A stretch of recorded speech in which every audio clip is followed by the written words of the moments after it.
Sepanjang Perang Dunia Kedua, ada banyak orang menjadi berbeda dari sifat yang biasa mereka tunjukkan di keseharian mereka. Yang berawal dari orang biasa dengan latar belakang yang biasa pula, dan akhirnya menjadi pejuang dengan gagah berani untuk negara untuk melawan kejahatan. Misalnya, Medjed Korcil yang mengklaim bahwa ada petugas yang masuk pertempuran tanpa memiliki pedang di tangannya, dengan pakaian seperti rakyat jelata. Namun, selama Perang Dunia Kedua, ia menggunakan persenjataan pedangnya dan juga busur besar dan akhirnya menjadi terkenal karena hal tersebut. Dan kisah semacam ini banyak terjadi.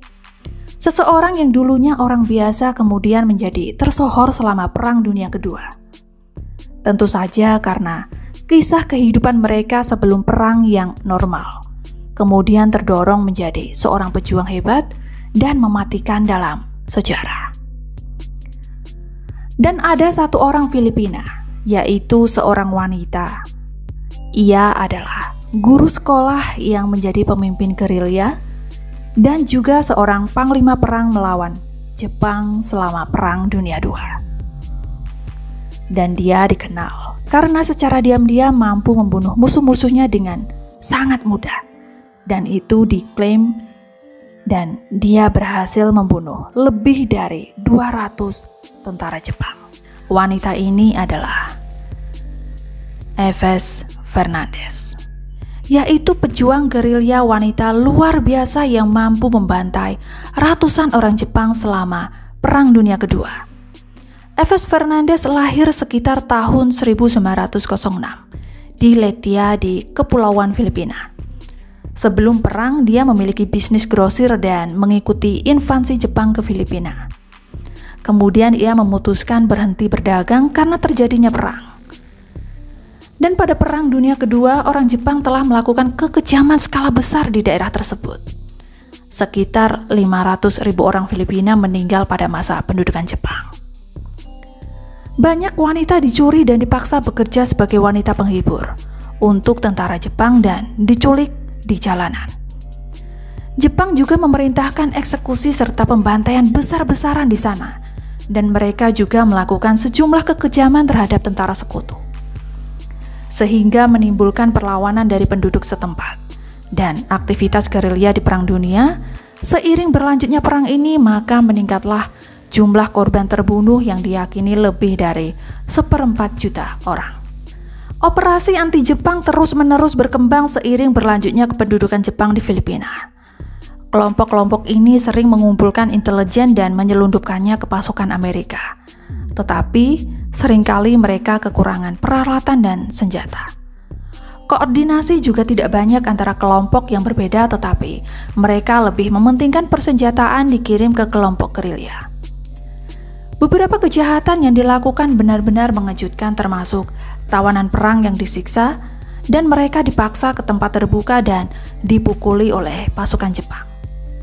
Banyak juga yang dipaksa melakukan percobaan medis dan operasi tanpa anestesi yang mengakibatkan kematian. Kekejaman para Jepang lainnya adalah mereka dipaksa untuk minum air dalam jumlah yang sangat berlebihan, dan kemudian mereka diikat ke tanah dan para tentara Jepang berlompat-lompat di atas perut mereka. Pada waktu itu, Eves Fernandez masuk menjadi warga biasa yang hidup dalam bahaya. Dan karena dia juga seorang guru, dia khawatir bahwa dia dan murid-muridnya nanti akan dibawa paksa oleh para tentara Jepang. Dia khawatir murid perempuannya akan diculik dan dipaksa untuk melayani tentara Jepang sebagai budak. Eves Fernandez akhirnya memutuskan dia akan mengangkat senjata melawan pendudukan Jepang yang keji tersebut. Dia bergabung dengan sekelompok pria pribumi dan bersama-sama mereka mulai merencanakan bagaimana melawan pendudukan Jepang. Aksi gabungan para tentara dan gerilyawan melakukan aksi sembunyi-sembunyi untuk melawan Jepang. Eves Fernandez memulai untuk melatih anak buahnya bagaimana cara bertarung dan juga cara menggunakan pisau secara diam-diam, yaitu dengan teknik membunuh musuh. Mereka juga membuat senjata clandestine, yaitu seperti shotgun dari pipa gas yang nantinya diisi dengan bubuk mesiu dan paku berkarat. Dan dia juga bersama kelompoknya membuat granat. Bahkan kelompok Nieves Fernandez berhasil mencuri beberapa senjata dari tentara Jepang. Maka dengan ini, dia menjadi satu-satunya gerilyawan wanita yang menjadi komandan. Di Filipina sendiri, Nieves Fernandez dianggap sebagai penembak jitu yang berbakat.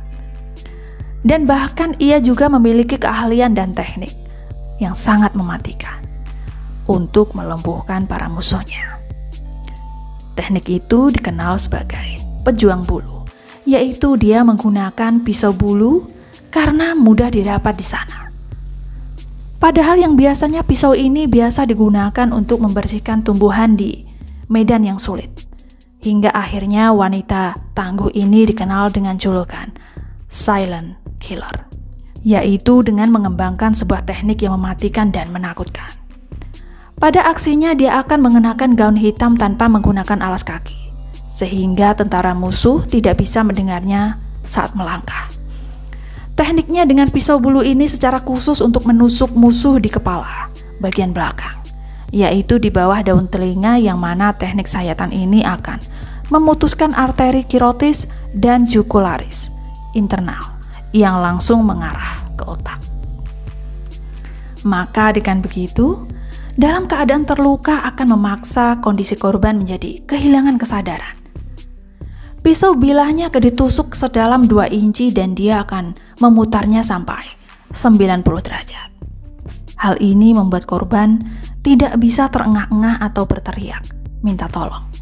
Sehingga satu-satunya suara adalah menjadi perjuangan dari korban, tetapi kemungkinan besar mereka tidak akan selamat dan perlahan-lahan akan mati. Hal inilah yang membuat Nieves Fernandez begitu ditakuti oleh pasukan Jepang. Dan hal itu menjadi salah satu langkah perjuangan dalam melawan kependudukan Jepang. Aksinya biasa berlangsung di dalam kegelapan. Mereka akan berjuang melalui hutan dan akan menyergap tentara dan juga 110 anak buahnya. Saat mereka melakukan serangan di dekat Top Global dan selama 2,5 tahun mereka akan membunuh lebih dari 200 orang Jepang. Orang-orang bingung siapa yang memulai pembunuhan di dalam hutan ini. Tetapi kemudian mereka mendengar tentang Nieves Fernandez, yaitu wanita pemimpin sekelompok pejuang perlawanan di hutan. Dan akhirnya Jepang pun menawarkan hadiah 10.000 peso Filipina untuk kepala Nieves Fernandez. Dengan hadiah sebesar itu, beberapa orang memang berniat untuk menghabisi Nieves, tapi dengan perlawanan Nieves juga berhasil lolos dari maut. Gerilyawan wanita ini juga diklaim berhasil menyelamatkan banyak perempuan muda yang telah diserang atau akan diserang oleh orang Jepang.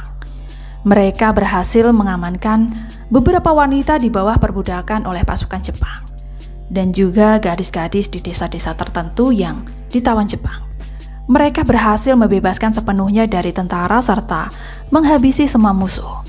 Dan di akhir Perang Dunia Kedua, Amerika tiba-tiba lihat yang bernama Fernandez dan pasukannya telah berhasil membebaskan banyak orang.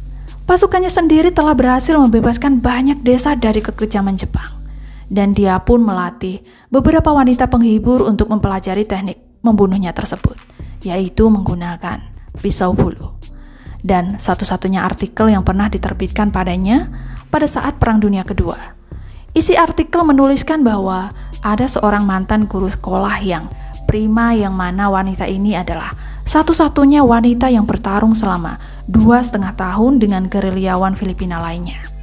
Dan juga dituliskan bagaimana gerilyawan wanita ini memerintahkan 110 penduduk asli sehingga mampu membunuh 200 orang Jepang dengan senapan yang terbuat dari bagian pipa gas. Dan mereka memanggilnya sebagai Kapten Nieves Fernandez. Walaupun Nieves Fernandez hanyalah Nona Fernandez yang seperti kebanyakan wanita pribumi Filipina, di bagian ini nama depannya Nieves adalah dari bahasa Spanyol yang berarti salju, yang terbiasa berjalan tanpa mengenakan sepatu dan mengenakan rok hitam. seperti dia sedang berunding dengan wanita Amerika. Nieves berusia 38 tahun pada saat itu, dan ia mengajar sekolah di Tacloban, ibu kota Leyte. Kemudian kotanya diduduki oleh pasukan Amerika yang menyerang Filipina yang dikuasai oleh Jepang. Pekerjaan sehari-harinya adalah mengembangkan bisnis grosir miliknya. Tetapi ketika orang Jepang datang dan mereka mengambil semuanya tanpa tersisa. Cara mereka yang kasar membuat Nieves merasa sangat ingin melawan, ditambah lagi perlakuan Jepang yang sangat keji pada Filipina saat itu. Selama kependudukan Jepang, penduduk pribumi tidak diperbolehkan istirahat sama sekali. Tidak pernah makan dan tidak pernah minum, kecuali air sabun di kamar mandi. Sehingga para gerilyawan pun yang berada di bagian selatan, Loban Nadis, mengumpulkan laki-laki pribumi untuk melawan Jepang. Orang-orang ini memiliki 3 senapan Amerika. Sisanya mereka buat sendiri dari pipa gas. Mereka membuatnya dengan bubuk mesiu dan paku tua. Mereka juga membuat granat dan terkadang mereka mendapatkan senjata Jepang dari intelijen Amerika Serikat. Nieves Fernandez adalah seorang mantan guru sekolah dan juga adalah pemimpin yang sangat tangguh dan menakutkan, yang mengembangkan metode pembunuhan yang menakutkan dan mampu menghabisi ratusan tentara Jepang dalam aksi melawan penindasan Jepang di Perang Dunia Kedua. Saya Tini, sampai jumpa lagi di bahasan menarik lainnya.